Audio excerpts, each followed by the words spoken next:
everybody, I'm Ryan, and today we're going to talk about mono white token control in Pioneer. This is a deck that was really good in Standard for a little bit, but now is kind of doing okay in Pioneer, and I wanted to talk about this deck, card choices, strategy, how to play it, all of that stuff, so let's jump into it. Brothers, our Lord and Savior Yorion is back!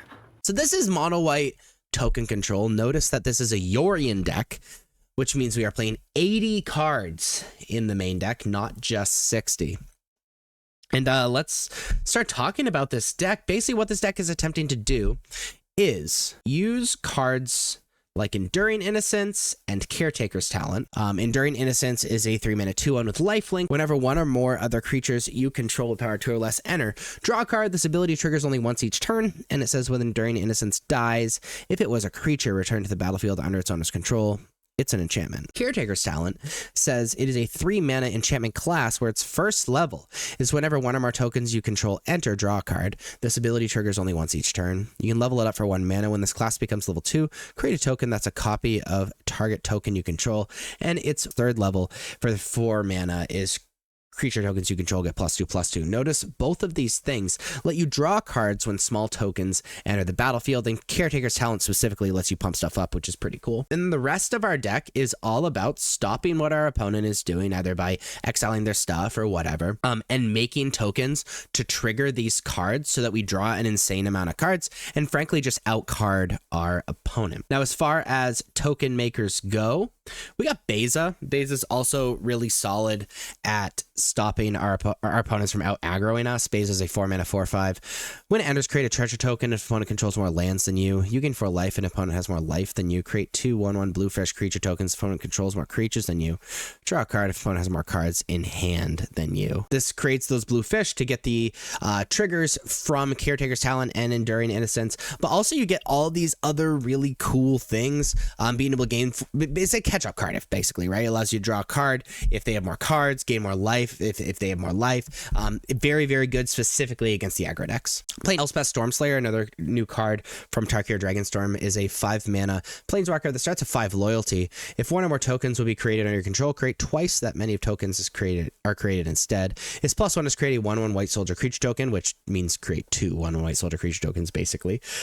0, put a +1/+1 counter on each creature you control. Those creatures gain flying until your next turn, and its -3 is destroy target creature and opponent controls with mana value 3 or greater. So this is a removal spell that does other stuff. It can make tokens every single turn so you can get triggers and draw cards every single turn. But also you can just play Elspeth after you already have a bunch of tokens, jump everything, and just win the game, which is pretty cool. We are playing a Builder's Talent. Builder's Talent is a 2-mana class.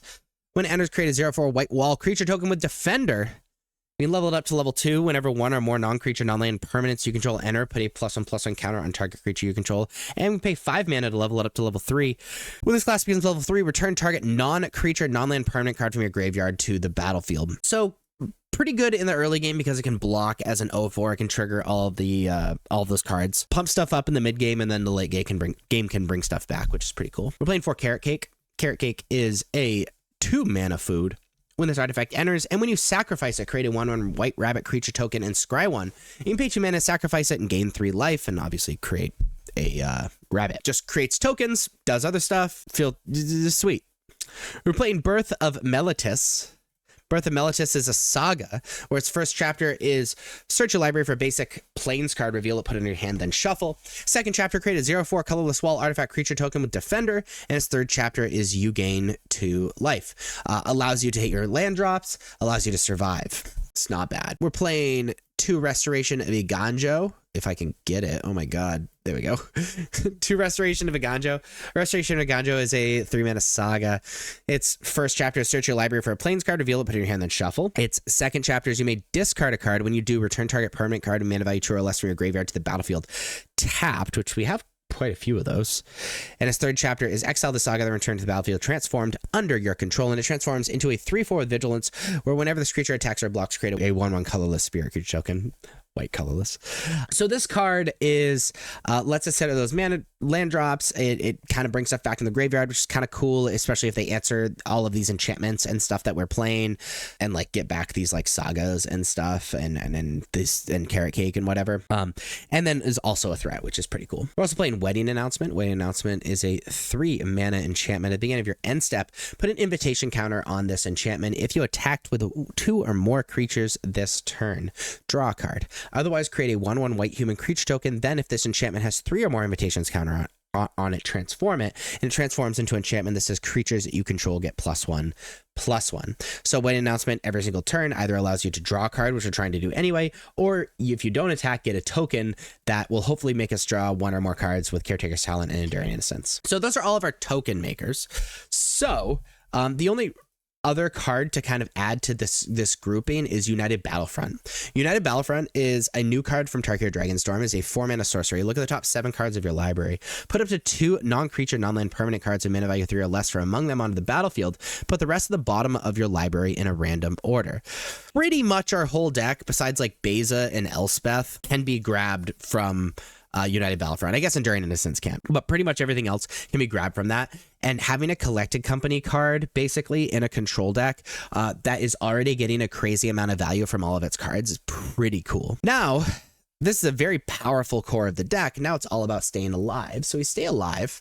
Portable Hole. It's 1-mana artifact. When this artifact enters, exile target non-land permanent and opponent controls of mana value 2 or less until this artifact leaves the battlefield. Very good against hate pieces, against other like really small enchantments or artifacts or permanents or whatever, but also mostly good against aggressive decks, being able to just kind of stop them. Authority of the Consul similarly is really good against the aggressive decks. So 1-mana enchantment. Creatures your opponent control enter tapped, which means haste is bad. And whenever a creature an opponent control enters, you gain 1 life. So you can punish your opponent for being aggressive and playing a bunch of small creatures. Ossification is a 2-mana enchantment aura, enchanted basic land you control, and we have a lot of basic lands. I think it's 18. Whenever this aura enters, exile target creature or planeswalker opponent controls until this aura leaves the battlefield. Just really solid exile removal. We're playing 3 Perilous Snare. Perilous Snare is a 3-mana artifact with Start Your Engines. When this artifact enters, exile target non-land permanent opponent controls until this artifact leaves the battlefield. It has max speed. You can tap it, put a +1/+1 counter on target creature or vehicle you control. Activate only as a sorcery. This is basically an artifact O-ring with extra text. And then we're playing a Ruined Halo. Ruined Halo is a 2-mana enchantment. As this enchantment enters, choose a card name. You have protection from the chosen card name. Really solid, especially since we have United Battlefront and all these other cards to kind of churn through our deck. So 1-ofs aren't that bad. I just realized we forgot to talk about the lands. As far as the lands go, we're playing 2 Castle Ardenvale. Castle Ardenvale is a land that enters tapped unless you control a plains. Very easy for this deck to do. You can tap it to add a white mana, and then you can pay 4 mana and tap it to create a 1/1 white human creature token. So I don't think that needs any sort of like explanation why it's good in this deck. We're playing Nanaganjo, Seed of the Empire, just mostly because it's free. A legendary land, you can tap it to add white, or you can channel it for 3 mana, where you discard this card and deals 4 damage to target attacking or blocking creature. And it costs 1 less to activate for each legendary creature you control. See Beza. We're playing 4 Field of Ruin. Field of Ruin is a land where you can tap it out of the colorless. You can pay 2 mana and tap it to sacrifice this land. Destroy target non-basic land an opponent controls. Each player searches their library for a basic land card, puts on the battlefield, then shuffle. This allows you to be able to stop your opponent from having lands that do stuff, just to make sure they don't get any value. We're playing 3 Fountain Port. Fountain Port is a land that you can tap it out of colorless, pay 2 mana and tap it, sacrifice a token and draw a card, which is sweet in this deck. Pay 3 mana and tap it to pay 1 life, and pay 1 life, to create a 1/1 bluefish creature token. And you pay 4 mana and tap it to create a treasure token. All very good in this deck. We're playing Nykthos Shrine to Nyx, a legendary land. We can tap it to add a colorless, or you can pay 2 mana and tap it to choose a color, add an amount of mana of the chosen color equal to your devotion to that color. And we have so many permanents that we have so many white pips that are going to be on the battlefield that we can create a ridiculous amount of mana with Nykthos and then be able to leverage that mana even further. We're playing a ton of planes. We got to scroll down even in Yorion decks, dude. And then we're playing 3 Sunken Citadel. Sunken Citadel is a land that enters tapped. Whenever you choose a color, you're just always going to choose white. You can tap it, add 1 mana of the chosen color. You can pay 2 mana, or add 2 mana of the chosen color to spend this mana only activate abilities of land sources. And we have a lot of land abilities, so this is actually a really powerful thing, even if it enters tapped. But that's what you're attempting to do in the main deck. Draw a ton of cards, make a ton of tokens, eventually just attrition your opponent out of the game because of how much value and how many cards you're drawing. It's absolutely ridiculous. All right, as far as the sideboard goes, we're playing 2 Surge of Salvation. Surge of Salvation is a 1-mana instant. You and permanents you control gain hexproof until end of turn. Prevent all damage that black and or red sources would deal to creatures you control this turn. Very, very good against these black and or red decks, right? Especially since if we're like looking to like block with these tokens, being able to block a bunch of aggressive red creatures and then Surge of Salvation to protect our creatures is really, really cool. Especially since if you like block to kill a Heartfire hero and then Heartfire hero can't deal damage to you, so that's pretty neat. We're playing 3 High Noon. High Noon is a 2-mana enchantment. Each player can't cast more than 1 spell each turn. Okay, 5 mana and sacrifice the enchantment, deals 5 damage to any target. Very, very good against some of the prowess decks that are popping up in Pioneer. Also decent against the red decks, especially any like Slickshaw Show Off decks or whatever. Just a very, very powerful card that you can then cash in to deal 5 damage, which is really nice. Playing 3 Rest in Peace. Rest in Peace, a 2-mana enchantment. When this enchantment enters, exile all graveyards. If a card or token you put into the graveyard from anywhere, exile it instead. Just excellent graveyard hate. We're playing 3 Voice of Victory. Voice of Victory is a 2-mana creature. It's a 1/3. Has Mobilize 2, or whenever you attack, you get 2 1/1 red warrior creature tokens, and you sacrifice them at the beginning of the next end step. Those tokens are tapped and attacking, by the way. And your opponent can't cast spells during your turn.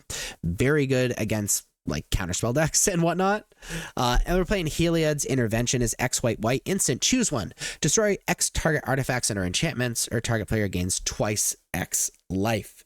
So obviously very, very, very, very, very good in the mirror match, or frankly, it's just great artifact and enchantment hate for this deck because it can just produce so much mana.